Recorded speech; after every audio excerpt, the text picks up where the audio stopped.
আজকে আমরা জারণ বিজারণ অধ্যায়টার দ্বিতীয় অংশ নিয়ে আলোচনা করব। প্রথম অংশটা আমরা আলোচনা করেছিলাম এবং প্রথম অংশে যে বিষয়গুলো ছিল তার মধ্যে মূল দুটো জিনিস ছিল। একটা হচ্ছে কিনা জারণ সংখ্যা এবং তার কী করে নির্ণয় করতে হয়, এবং এই আয়ন ইলেকট্রন পদ্ধতির মাধ্যমে কী করে কোনো একটা রাসায়নিক বিক্রিয়াকে সমতবিধান করতে হয়।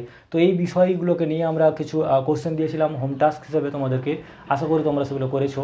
তো আজকে যে বিষয়গুলো নিয়ে আলোচনা করব তার মধ্যে রয়েছে জারণ সংখ্যা। যে আমরা শিখেছিলাম যে জারণ সংখ্যা দিয়ে কোনো একটা বিক্রিয়াকে কী করে বুঝবো সে জারণ বিক্রিয়া না বিজারণ বিক্রিয়া, এবং কোনো একটা রাসায়নিক বিক্রিয়ার মধ্যে আমরা দেবো কিনা কোনটা জারক কোনটা বিজারক, এবং আমরা কয়েকটা স্পেশাল বিক্রিয়া তাদের সম্বন্ধে জানবো, যেমন ধরো কম্প্রোপোর্শনেশন বিক্রিয়া, ডিসপ্রপোর্শনেশন বিক্রিয়া, এগুলো শিখবো। এবং জারণ সংখ্যা পদ্ধতির মাধ্যমে কী করে সমতবিধান করতে হয় তা জানবো, এবং জারক ও বিজারক দ্রব্যের তুল্যাঙ্ক ভার নির্ণয় শিখবো। সেটাও আবার দুটো মেথডের মাধ্যমে শিখবো, একটা হচ্ছে কিনা জারণ সংখ্যা পদ্ধতির মাধ্যমে, একটা আয়ন ইলেকট্রন পদ্ধতির মাধ্যমে। তো শুরু করা যাক।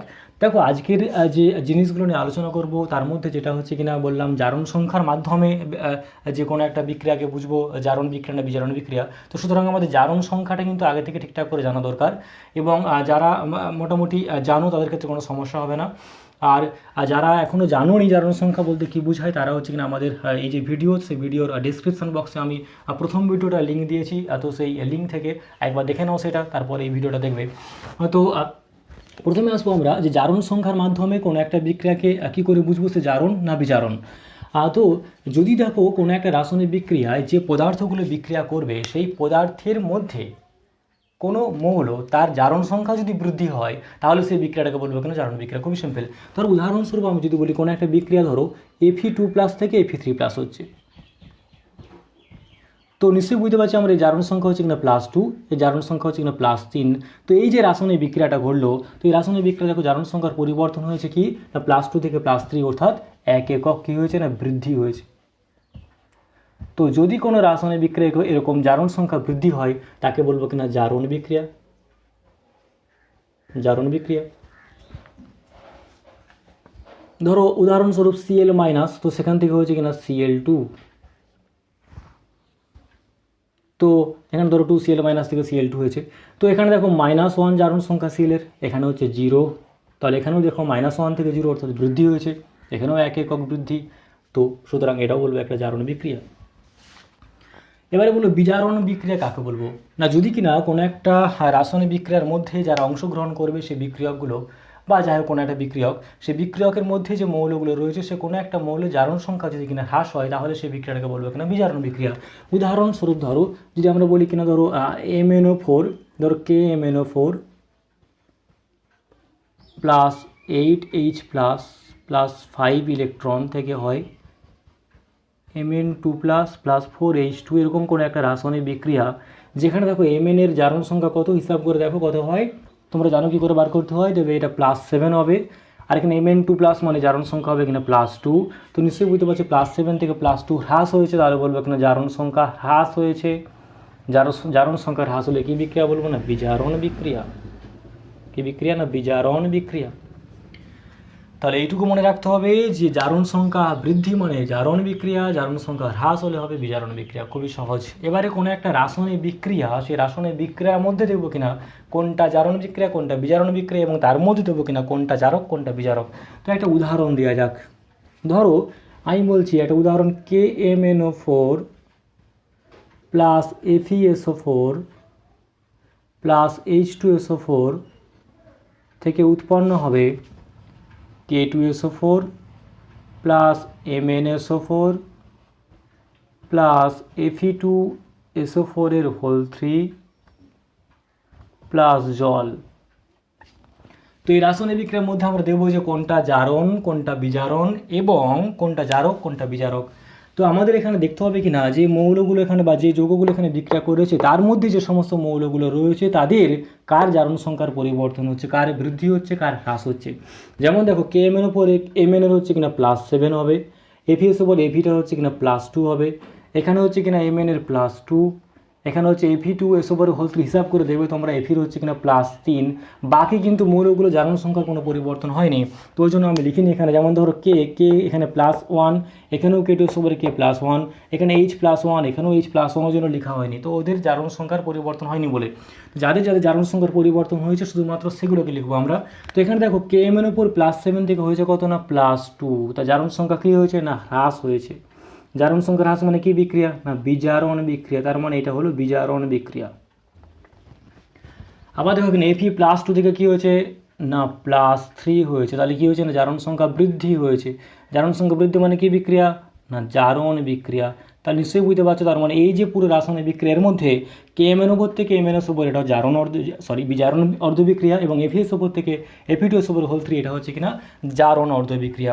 এবারে কোনটা জারক কোনটা বিজারক বলবো, দেখো এখানে বিজারণ ঘটেছে মানে KMnO4 এর বিজারণ হয়েছে, তার মানে KMnO4 হবে কিনা এখানে জারক দ্রব্য, জারক, এবং FeSO4 দেখো কী হয়েছে না জারণ ঘটেছে, সুতরাং এটা হবে কিনা বিজারক দ্রব্য। তাহলে আমরা জারণ সংখ্যা দিয়ে কী করে বুঝবো জারক না বিজারক, না মনে রাখবে কিনা কোনো একটা যৌগের মধ্যে যে সমস্ত মৌলগুলো রয়েছে সেই সমস্ত মৌলগুলোর মধ্যে কোনো মৌলের জারণ সংখ্যা যদি হ্রাস হয় তাহলে সেটা হবে কিনা জারক দ্রব্য। যেমন দেখো এখানে KMnO4 এর জারণ সংখ্যা হ্রাস হয়েছে বলে KMnO4 হচ্ছে জারক দ্রব্য। আর যদি এরকম হয় কোনো একটা যৌগের মধ্যে কোনো একটা পরমাণু জারণ সংখ্যা যদি কী হয় না বৃদ্ধি হয়, তাহলে সেই যৌগটাকে বলবো কিনা বিজারক দ্রব্য। খুবই সিম্পল। তাহলে আশা করি আমরা বুঝতে পেরে যাবো যে কোনো একটা বিক্রিয়া যদি আমাকে দিয়ে দেয় সেখান থেকে কোনটা জারণ বিক্রিয়া কোনটা বিজারণ বিক্রিয়া এবং কোনটা জারক কোনটা বিজারক, তা আমরা জারণ সংখ্যার সাহায্যে আশা করি বের করতে পারবো। তো এবারে ধরো কোনো একটা বিক্রিয়া যদি দিয়ে দেয় তুমি বুঝবে কী করে সেটা জারণ বিজারণ বিক্রিয়া বলে, কারণ এটা দরকার আমাদের, কারণ হচ্ছে কিছু কিছু এমন বিক্রিয়া আছে যেগুলো কিনা জারণ বিজারণ বিক্রিয়া নয়, তো সেটা আমরা বুঝবো কী করে না একটা উদাহরণ দিই আমরা। তো তার আগে আমরা বলি, ধরো এই যে এই বিক্রিয়াটা লিখেছি, তো এই বিক্রিয়ার ক্ষেত্রে কী হয়েছে না কোনো মৌলের জারণ সংখ্যার পরিবর্তন হয়েছে। যদি এরকম হয় যে কোনো একটা রাসায়নিক বিক্রিয়া তার মধ্যে যে সমস্ত মৌলগুলো রয়েছে তাদের কারো না কারো জারণ সংখ্যার পরিবর্তন হয়, তাহলে সেই বিক্রিয়াটাকে বলবো কিনা জারণ বিজারণ বিক্রিয়া। কিন্তু এমন অনেক বিক্রিয়া আছে যাদের ক্ষেত্রে দেবো কিনা তাদের মধ্যেকার পরমাণুগুলো বা আয়নগুলো বা যাই বলি না কেন মৌলগুলো তাদের জারণ সংখ্যার কোনো পরিবর্তন হয় না, তো সেগুলোকে বলবো কিনা সেগুলোকে আমরা জারণ বিজারণ বিক্রিয়া বলবো না। একটা উদাহরণস্বরূপ বলি, ধরো BaCl2 তার সঙ্গে যদি কিনা H2SO4 যুক্ত করা হয় তো উৎপন্ন হবে কিনা BaSO4 + 2HCl। তো এখানে বেরিয়াম দেখো গ্রুপ 2 এর মৌল, সুতরাং এর জারণ সংখ্যা হবে কিনা +2, ক্লোরিন Cl মাইনাস আকারে আছে, এখানে Ba2+ + 2Cl এর -1, তো এখানে 8+1 SO4 হচ্ছে কিনা +6, অক্সিজেনের কত হয় না -2, এখানে বেরিয়াম এরও +2, সালফার +6, অক্সিজেন -2, +1 -1, বেরিয়াম +2 ছিল এখানেও +2, Cl -1 -1, H+1 +1, S +6 থেকে +6, অক্সিজেন -2 ছিল, অক্সিজেনটা এখানে -2 ছিল, -2 থেকে -2, তার মানে দেখো কোনো মৌলেরই জারণ সংখ্যার পরিবর্তন হয়নি, সুতরাং এই বিক্রিয়াটাকে আমরা জারণ বিজারণ বিক্রিয়া বলবো না। তার মানে জারণ বিজারণ বিক্রিয়া তাকেই বলবো যেই বিক্রিয়ার যে সমস্ত পদার্থগুলো বিক্রিয়া করবে তাদের মধ্যেকার কোনো মৌলের জারণ সংখ্যার পরিবর্তন হবে, আর যদি পরিবর্তন না হয় তাহলে তাকে জারণ বিজারণ বিক্রিয়া আমরা বলবো না। তো খুবই সিম্পল জিনিস। আমরা এখন অসামঞ্জস্য বিক্রিয়া বা ডিসপ্রপোর্শনেশন বিক্রিয়া এটার সম্বন্ধে আলোচনা করব। তো এটা বলার আগে আমি একটা আগে উদাহরণটা দিয়ে দিই। তো উদাহরণটা ধরো উদাহরণস্বরূপ ধরো P4 + 3NaOH + 3H2O, সেখান থেকে উৎপন্ন হবে PH3 ফসফিন + 3NaH2PO2, এর নাম হচ্ছে কিনা সোডিয়াম হাইপোফসফাইড। তো এই যে বিক্রিয়াটা, এই বিক্রিয়ার মধ্যে দেখো কিনা ফসফরাস তার জারণ সংখ্যা 0, এখানে PH3 মধ্যে এই ফসফরাস জারণ সংখ্যা তার হচ্ছে কিনা -3, এবং এখানে যে ফসফরাস তার জারণ সংখ্যা হচ্ছে +1। তার মানে দেখো এই যে ফসফরাস, তো সেখান থেকেই জারণ সংখ্যা একই সঙ্গে হ্রাস হয়েছে এবং একই সঙ্গে কিন্তু জারণ সংখ্যা বৃদ্ধি হয়েছে। তো এটা একটা অসামঞ্জস্য বিক্রিয়া উদাহরণ। তো এখান থেকে আমরা সংজ্ঞাটা বলবো, মধ্যবর্তী জারণ অবস্থায় থাকা কোনো মৌলযুক্ত কোনো পদার্থ, যেমন ধর এখানে P4 একই সঙ্গে জারিত এবং বিজারিত যদি হয়, যেমন এখানে একই সঙ্গে জারণ এবং বিজারণ ঘটেছে, তার একই সঙ্গে জারিত এবং বিজারিত হয়ে যদি দুটো ভিন্ন যৌগ উৎপন্ন করে, সেই দুটো ভিন্ন যৌগের মধ্যে এই মৌলটির জারণ সংখ্যা একই সঙ্গে বৃদ্ধি হবে এবং একই সঙ্গে হ্রাস হবে, তাহলে সেই বিক্রিয়াটাকে বলবো কিনা আমরা অসামঞ্জস্য বিক্রিয়া। তাহলে কি বললাম না, যদি এমন কোনো বিক্রিয়া হয় যেখানে কোনো একটা পদার্থের মধ্যে কোনো একটা মৌলের জারণ সংখ্যা একই সঙ্গে বৃদ্ধি হয় এবং একই সঙ্গে হ্রাস হয়, তাহলে সেই বিক্রিয়াটাকে বলবো কিনা অসামঞ্জস্য বিক্রিয়া। এরপর আসবো আমরা কম প্রপোর্শনেশন বিক্রিয়া সম্বন্ধে। কম প্রপোর্শনেশন বিক্রিয়াটা ঠিক অসামঞ্জস্য বিক্রিয়ার ঠিক বিপরীত টাইপের। তো একটা উদাহরণ দেওয়া যাক আগে।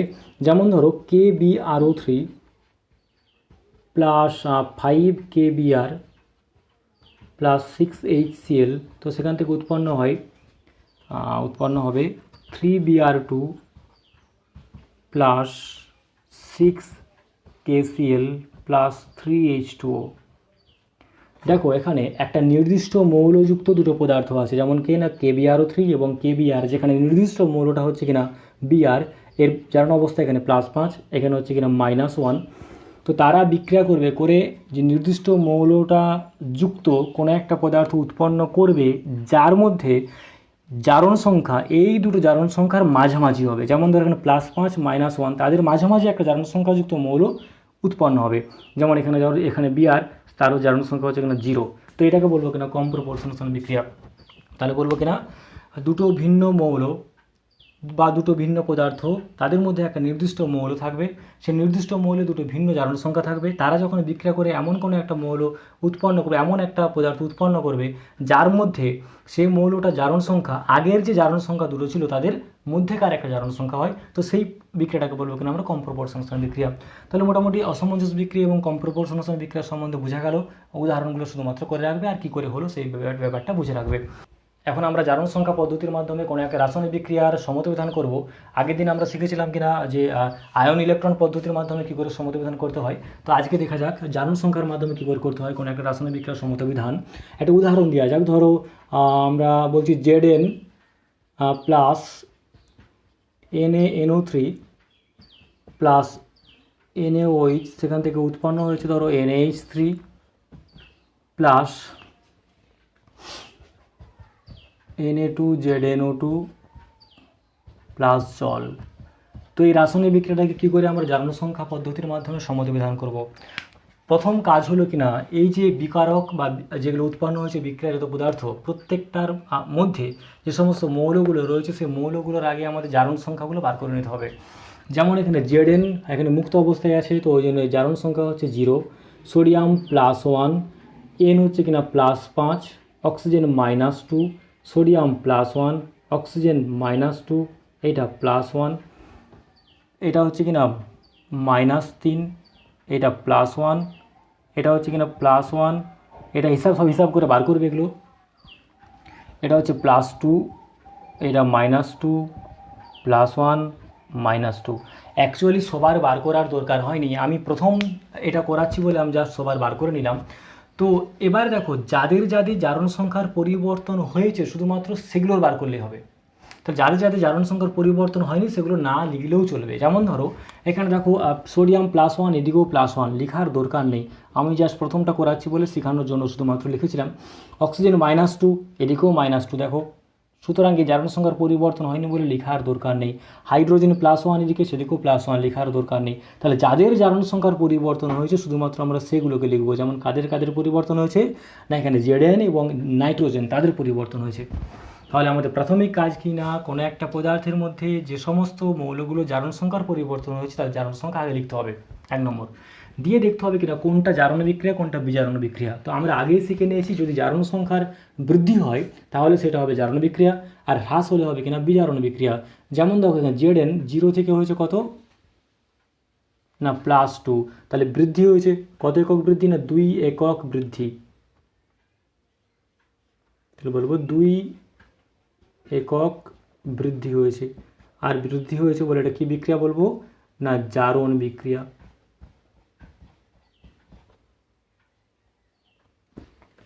এখানে নাইট্রোজেন +3 থেকে কত হয়েছে না -3, কত একক পরিবর্তন 8 একক। 8 একক হ্রাস হলে কি বিক্রিয়া হয় না বিজারণ বিক্রিয়া। তার মানে আমরা আগে দেখে নেব যে কার জারণ সংখ্যার বৃদ্ধি হয়েছে তাকে সেখানে লিখব জারণ বিক্রিয়া, কার জারণ সংখ্যার হ্রাস হয়েছে তো সেখানে লিখব আমরা বিজারণ বিক্রিয়া। তাহলে আমরা দেখো নিশ্চয়ই বুঝতে পারলাম যে জেড এর জারণ সংখ্যা কি হয়েছে না বৃদ্ধি, জারণ সংখ্যা বৃদ্ধি কত একক হয়েছে 2 একক। আর কি বুঝলাম না NaNO3 যৌগের মধ্যে এর মধ্যে কার জারণ সংখ্যা হ্রাস হয়েছে না নাইট্রোজেন এর জারণ সংখ্যা কি হয়েছে না হ্রাস, কত একক সমান 8 একক 8 একক। তাহলে এখন পর্যন্ত কোনো সমস্যা নেই। তাহলে আমরা আগে জারণ বিজারণটা বুঝতে পেরে গেলাম, সেখান থেকে আমরা আগে লিখে নেবো এরকম যে কোন কোন পরমাণু জারণ সংখ্যার বৃদ্ধি এবং হ্রাস হয়েছে, সেখান থেকে এগুলো লিখে নেবো আগে। তারপরে আমাদের করতে হবে কিনা জারণ সংখ্যার হ্রাস বৃদ্ধি সমান করতে হবে। তো হ্রাস বৃদ্ধি সমান করার জন্য এগুলোকে আমরা উপযুক্ত সংখ্যায় গুণ করব, করে সমান করব। যেমন এখানে 2 এখানে 8, নিশ্চয়ই বুঝতে পারছো 4 দিয়ে গুণ করতে হবে, আর একে কিছু গুণ করার দরকার নেই। এবারে যেই সংখ্যা দিয়ে গুণ করলাম ততগুলো আমাদের জেডেন নিতে হবে, এবং যেই সংখ্যা দিয়ে এখানে গুণ হলো ততগুলো আমাদের NaNO3 নিতে হবে। তার মানে আমরা বুঝতে পারলাম যে এই রাসায়নিক বিক্রিয়াটার ক্ষেত্রে জেডেন এবং NaNO3-র বিক্রিয়া ঘটাতে হবে কত কত অনুপাতে না 4:1 অনুপাতে। 4টা জেডেন 1টা NaNO3 নিতে হবে। তাহলে বিক্রিয়াটা হবে কি না 4Zn প্লাস NaNO3। তাহলে এখান থেকে আমরা এই দুটি জিনিস বুঝতে পেরে গেছি। তো এই দুটোকে দেখে বাকিগুলোকে সব ঠিক করব। দেখো জারণ সংখ্যার পরিবর্তন হয়েছে জেডেন এবং নাইট্রোজেনের, তাহলে এ পাশে যতগুলো জেডেন থাকবে এদিকে ঠিক ততগুলো যেন জেডেন থাকে। তাহলে এখানে 4টা জেডেন মানে এ পাশেও 4টা জেডেন থাকবে এমন Na2ZNO2 নেব। তাহলে আমরা Na2ZNO2 নেব কতগুলো, যার ফলে 4টা জেডেন হয়, যেমন 4 নিতে হবে এখানে। NaNO3 মধ্যে নাইট্রোজেনের জারণ সংখ্যার পরিবর্তন হয়েছিল, সুতরাং NaNO3 থেকে আমরা দেখেছিলাম NH3 হয়েছিল। তো কতগুলো NH3 নেব না যতগুলো নাইট্রোজেন এপাশে আছে ঠিক ততগুলো নাইট্রোজেন যেন এদিকে থাকে। এপাশে একটা নাইট্রোজেন আছে মানে এদিকেও আমাদের একটা নাইট্রোজেনযুক্ত NH3, সুতরাং একটাই NH3 হবে। আর কে বাকি আছে না এপাশে NaOH বাকি আছে, এপাশে জল বাকি আছে। তো দেখো সোডিয়াম এখানে আছে, দেখো একটা, এখানে সোডিয়াম আছে কিনা 8টা সোডিয়াম আছে। তো সোডিয়াম আর আসবে কোনখান থেকে না, আর একমাত্র পসিবিলিটি আছে কিনা NaOH থেকে। সুতরাং আমাদের এই যে সোডিয়ামের সংখ্যাটাকে সমান করার জন্য আরও 7টা সোডিয়াম দরকার, সুতরাং 7টা NaOH দরকার। এবারে দেখো এ পাশে আরও জল আছে, তো কটা জল নেব না দেখব কতগুলো এইচের ঘাটতি আছে। এখানে দেখো 3টা O 7টা O, মোট 10টা O আছে। এদের কটা আছে 4 2 8টা, তাহলে আরও 2টা O দরকার, সুতরাং 2টো জল যোগ করবে পাশে। তাহলে এই বিক্রিয়াটা সমবিধানযুক্ত সমীকরণ হলো কিনা এটা আশা করি কোনো সমস্যা নেই। আর একটা উদাহরণ নিয়ে আমরা করব।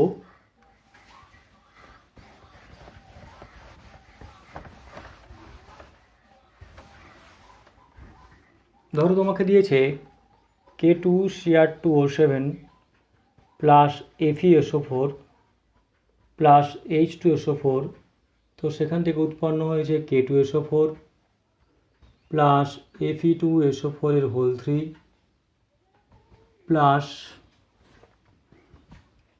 Cr2SO4 এর হোল 3 প্লাস জল। তো এই বিক্রিয়াতে কার কার জারণ সংখ্যার পরিবর্তন হয়েছে তোমরা আগে সব হিসাব করে নেবে, দিয়ে দেবে কার কার জারণ সংখ্যার পরিবর্তন হয়েছে। যেমন পটাশিয়াম তো জানো তার পরিবর্তন হবে না, ক্রোমিয়াম এখানে হচ্ছে এখানে +6 হিসাব করবে কত, Fe এখানে +2, তো বাকি কারো পরিবর্তন হবে না। এখানে হচ্ছে এখানে Feটা +3 অবস্থায় আছে, এখানে কিনা +3 অবস্থায় আছে। তাহলে এখানে দেখো +6 থেকে কি হয়েছে না +6 থেকে হয়েছে কিনা +3, আরেকটা হচ্ছে +2 থেকে +3। +6 থেকে +3 মানে কত একক পরিবর্তন না একটা সিআরের তো হিসাব করছি আমরা, তো একটা সিআরের জন্য একটি সিআরের জন্য 3 একক হ্রাস। কিন্তু এখানে কতগুলো সিআর আছে, দুটো সিআর আছে, সুতরাং আমরা বলবো কিনা দুটি সিআরের জন্য মোট 6 একক হ্রাস। তার মানে যেসব ক্ষেত্রে এই দুটো করে পরমাণু থাকবে সেক্ষেত্রে কিন্তু এই জারণ সংখ্যার হ্রাস বৃদ্ধিকে 2 দিয়ে গুণ করতে হবে, বা 3টা থাকলে 3 দিয়ে গুণ করতে হবে। তো 6 একক হ্রাস। এখানে 2 থেকে 3, সুতরাং 1 একক বৃদ্ধি। এটা কি বিক্রিয়া? জারণ বিক্রিয়া। এটা কি বিক্রিয়া? বিজারণ বিক্রিয়া। তাহলে আমরা এখানে কি লিখব? না, লিখবো এরকম যে FeSO4 যৌগের মধ্যে যৌগে Fe এর জারণ সংখ্যা বৃদ্ধি সমান 1 একক। K2Cr2O7 যৌগে Cr এর জারণ সংখ্যা হ্রাস সমান 6 একক। এই জারণ সংখ্যার হ্রাস বৃদ্ধিকে সমান করার জন্য কি করতে হবে? না, একে 6 দিয়ে গুণ করতে হবে এবং একে 1 দিয়ে গুণ করতে হবে। তাহলে আমরা এটা বুঝতে পারলাম কি না, FeSO4 এবং K2Cr2O7 যে বিক্রিয়া করবে তাদের অনুপাত হচ্ছে কিনা 6:1। অতএব বলবো কিনা 6 FeSO4 প্লাস K2Cr2O7 তারা বিক্রিয়া করবে, করে কি উৎপন্ন করে দেখব। দেখো, FeSO4 থেকে হয়েছে Fe2SO4 এইদিকে যতগুলো Fe থাকবে এদিকে ঠিক ততগুলোই আমাদের Fe দরকার। তো তার জন্য যতগুলো Fe2SO4 লিখতে হয় লিখব। যেমন এখানে 6টা Fe আছে, মানে এদিকেও যেন 6টা Fe থাকে সেরকম Fe2SO4 লিখব। কত লিখলে এরকম 6টা Fe হবে? না, 3 লিখলে। এখানে K2Cr2O7 থেকে Cr2SO4 হয়েছে, তো এখানে যতগুলো Cr এদিকেও যেন ততগুলো Cr হয়। এখানে কতগুলো Cr আছে? না, 2টো। তাহলে এপাশেও 2টো Cr থাকবে সেরকম Cr2SO4 লিখব। তার মানে কটা হবে? একটি হবে। এরপর আমরা বাকিগুলো ঠিক করব, যেমন H2SO4, জল এবং K2SO4। দেখো, K2SO4 কতগুলো হবে? এপাশে কতগুলো K আছে? না, 2টো K রয়েছে। এদিকে কোথাও আর K নেই, সুতরাং 2টো K এদিকে আছে, মানে সেদিকেও 2টো K থাকবে এমন K2SO4 লিখব। সুতরাং একটি K2SO4 হবে। এবারে আমরা SO4 এর সংখ্যাটা ঠিক করব। SO4 কতগুলো আছে এদিকে? না, 6টা SO4 আছে। এদিকে কতগুলো SO4 আছে? না, দেখো 3 থেকে 9টা, 12টা, 13টা। তাহলে এদিকে আছে 6টা, এদিকে আছে 13টা। তাহলে কটায় পাশে যোগ করতে হবে? 7টা। এরপরে কি আছে? না, জল। জলের সংখ্যা কি করে ঠিক করব? দেখো, এই পাশে কতগুলো H আছে? না, H আছে 14টা। এদিকে কতগুলো H আছে? না, H কোনো নেই। সুতরাং কটা জল হবে এদিকে? 7টা জল হবে। দেখো, সব সমান হয়ে গেছে। তো এটা হলো কিনা সমতা বিধানযুক্ত রাসায়নিক সমীকরণ। আরেকটা উদাহরণ দেখব আমরা, যেমন ধরো অ্যালুমিনিয়াম প্লাস NaOH প্লাস জল, সেখান থেকে উৎপন্ন হয়েছে NaAlO2 sodium aluminate plus hydrogen. তো অ্যালুমিনিয়াম মুক্ত অবস্থায় আছে বলে 0, এখানে হাইড্রোজেনটা +1, হাইড্রোজেন +1, এখানে কিনা 0।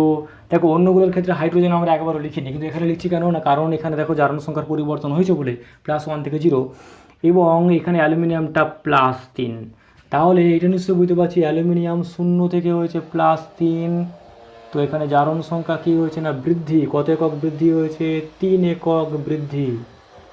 3 একক বৃদ্ধি হয়েছে। কি বিক্রিয়া? জারণ বিক্রিয়া। এবারে দেখো, জারণ সংখ্যার হ্রাস কিন্তু NaOH এর H থেকে হয়েছে এবং H2 এর H থেকে হয়েছে। তাহলে এখানে যদি লিখি আমরা এখান থেকে এইটা, তাহলে জারণ সংখ্যার হ্রাস কী হবে? না, এই H2 ওর জন্য কত একক? +1 থেকে 0, মানে 1 একক। আবার দেখো, 2টো H আছে বলে বলবো যে 2টি H এর জন্য কি বলবো? জারণ সংখ্যার হ্রাস সমান 2 একক। আবার NaOH থেকেও হয়েছে হ্রাস। তো সেক্ষেত্রে কি বলবো? না, একটা তো H আছে, ওই জন্য বলবো কিনা যে হ্যাঁ, হ্রাস একবার লিখে দিই, জারণ সংখ্যার হ্রাস সমান 1 একক। তাহলে এবারে বলো, অ্যালুমিনিয়াম এর জারণ সংখ্যা বৃদ্ধি কত হয়েছে? না, মোট 3 একক। হাইড্রোজেনের জারণ সংখ্যা হ্রাস কত হয়েছে? না, মোট 2 একক আর 1 একক, মোট 3 একক। তার মানে এটাকেও 1, এটাও 1, তার মানে 1:1 অনুপাতে বিক্রিয়া করবে। তার মানে হলো একটা অ্যালুমিনিয়াম প্লাস একটা NaOH প্লাস একটা জল বিক্রিয়া করবে, করে কি উৎপন্ন করবে? দেখো আমরা কি বলেছিলাম না, একটা অ্যালুমিনিয়াম মানে এপাশেও একটা অ্যালুমিনিয়াম থাকবে এমন NaAlO2 নেব। সুতরাং একটি হবে NaAlO2। NaOH থেকে ধরো হাইড্রোজেন হয়েছে, তো NaOH একটা নিয়েছি মানে একটা হাইড্রোজেন থাকবে, সেরকম H2 হবে। তার মানে এই NH2 থেকে হবে হাফ H2, কারণ NaOH এর মধ্যে একটা H আছে মানে একটা H আছে এমন H2 হবে। আবার এখানে দেখো এই জল থেকে কতগুলো H2 হবে না, এখানে দুটো H আছে মানে দুটো H আছে এরকম H2 হবে, সুতরাং একটা H2 হবে। তাহলে বিক্রিয়াটা হলো Al প্লাস NaOH প্লাস জল থেকে হলো NaAlO2 প্লাস যোগ করলে হবে 3-2 H2। কিন্তু ভগ্নাংশ আকার তো সমীকরণ থাকে না, তাহলে আমরা এটাকে 2 দিয়ে গুণ করে দেবো। সুতরাং সমীকরণটা হবে 2Al প্লাস 2 NaOH প্লাস 2 জল 2 NaAlO2 প্লাস 3H2। এখন আমরা জারক এবং বিজারক দ্রব্যের তুল্যাঙ্ক ভার কী করে বার করতে হয় দেখি। দেখো এটা এই তুল্যাঙ্ক ভার বার করার জন্য দুটো পদ্ধতি আছে, তার মধ্যে একটা জারণ সংখ্যা পদ্ধতি আর একটা হচ্ছে কিনা আয়ন ইলেকট্রন পদ্ধতি। তো জারণ সংখ্যা পদ্ধতির সাহায্যে আমরা আগে দেখি কী করে বার করতে হয়। তো দেখো জারক বা বিজারক যাই হোক না কেন, তাদের তুল্যাঙ্ক ভার বার করতে গেলে প্রথমে দেখতে হবে কিনা জারক বা বিজারক পদার্থটা তার মধ্যে যে সমস্ত মৌলগুলো আছে সেই মৌলের জারণ সংখ্যার কত একক পরিবর্তন হয়েছে। সেই যত একক পরিবর্তন হবে সেটাকে আগে আমাদের বার করতে হবে, এবং জারক এবং বিজারক দ্রব্যের যে আণবিক ভর বা সংকেত ভর, সেই সংকেত ভর বা আণবিক ভরকে সেই জারণ সংখ্যার পরিবর্তন যে সংখ্যাটা সেটা দিয়ে ভাগ করতে হবে, করে আমরা তুল্যাঙ্ক ভার পেয়ে যাব। সুতরাং নিয়মটা হলো কিনা তুল্যাঙ্ক ভার সমান কি বলবো, জারক বা বিজারক যাই হোক না কেন তার আণবিক ভর বা কোনো কোনো ক্ষেত্রে সংকেত ভর ডিভাইডেড বাই জারণ সংখ্যার পরিবর্তন। জারণ সংখ্যার পরিবর্তন আমরা কয়েকটা উদাহরণ দিয়ে দেখি। প্রথমে করব কিনা যারা জারক দ্রব্য তাদের ক্ষেত্রে জারক পদার্থের তুল্যাঙ্ক ভার।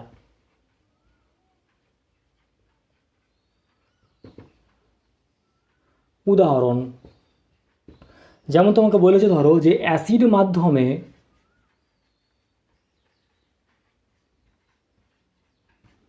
KMnO4 এর তুল্যাঙ্ক ভার নির্ণয় করো।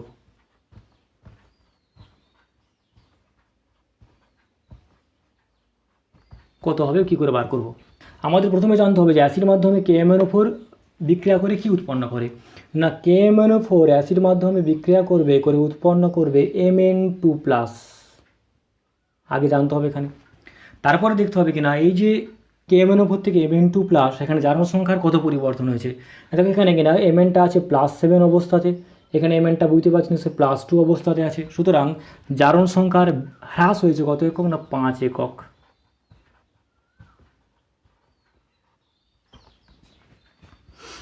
তো তাহলে KMnO4 এর তুল্যাঙ্ক ভার হবে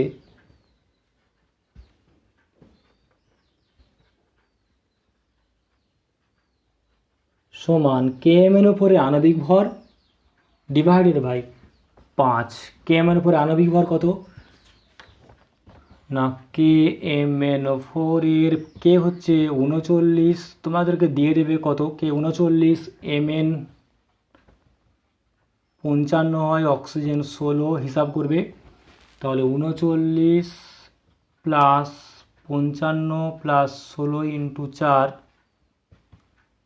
14 হবে 158। তাহলে 158/5 সমান 3/5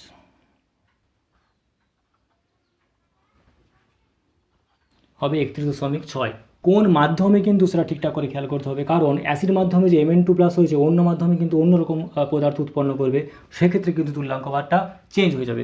যেমন তোমাকে যদি বলে কিনা যে ক্ষারীয় মাধ্যমে KMnO4 তুল্যাঙ্ক ভার বার করতে, তো ক্ষারীয় মাধ্যম যদি হয় তো ক্ষারীয় মাধ্যমে KMnO4 থেকে উৎপন্ন হয় K2MnO4।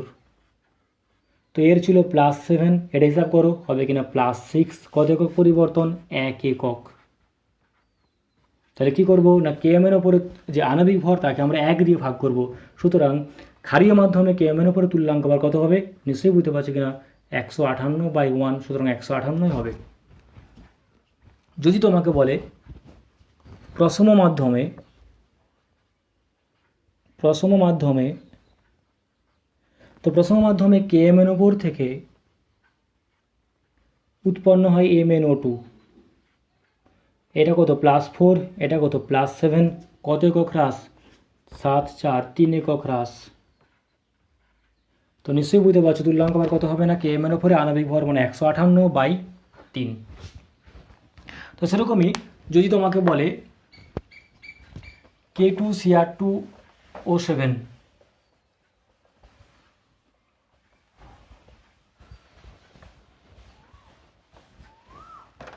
তো বললো K2Cr2O7 এর তুল্যাঙ্ক ভার।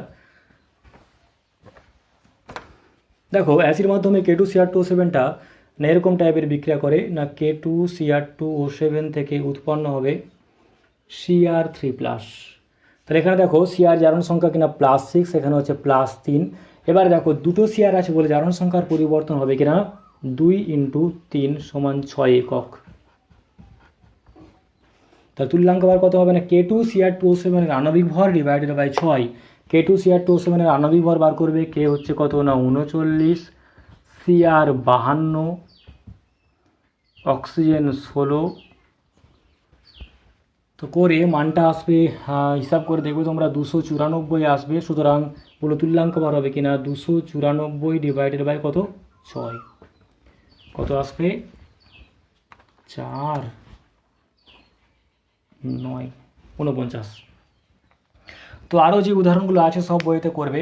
এরপর দেখব কিনা আমরা জারণ সংখ্যা পদ্ধতির সাহায্যে যারা বিজারক দ্রব্য তাদের ক্ষেত্রে কী করে আমরা বার করবো তুল্যাঙ্ক ভর। নিয়ম একই।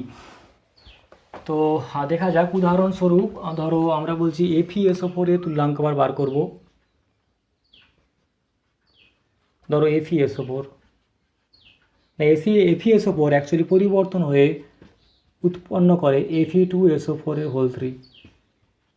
এক্ষেত্রে +2, এক্ষেত্রে +3, পরিবর্তন 1 একক, 1 একক বৃদ্ধি। তো তুল্যাঙ্ক ভর কত হবে না FeSO4 এর আণবিক ভর /1। FeSO4 এর আণবিক ভর কত না Fe হচ্ছে কিনা 55.85 হয়। আর তো জানি সালফার হচ্ছে কত হয় না 32, অক্সিজেন 16। হিসাব করবে করে মানটা আসবে 151.85 /1। তো এটাই হলো তার তুল্যাঙ্ক ভর।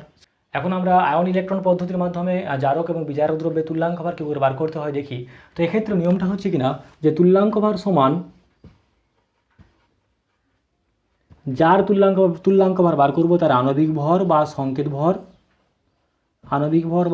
ভর, এবং সেই জারক বা বিজারক যে দ্রব্যটা সে কতগুলো ইলেকট্রন গ্রহণ বা বর্জন করেছে সেই সংখ্যাটা দিয়ে আমরা এখানে ভাগ করব। তাহলে বলবো কিনা গৃহীত বা বর্জিত ইলেকট্রনের সংখ্যা। আমরা প্রথমে করব জারক দ্রব্যের তুল্যাঙ্ক ভর আগের মতনই। ধরো বলেছে অ্যাসিড মাধ্যমে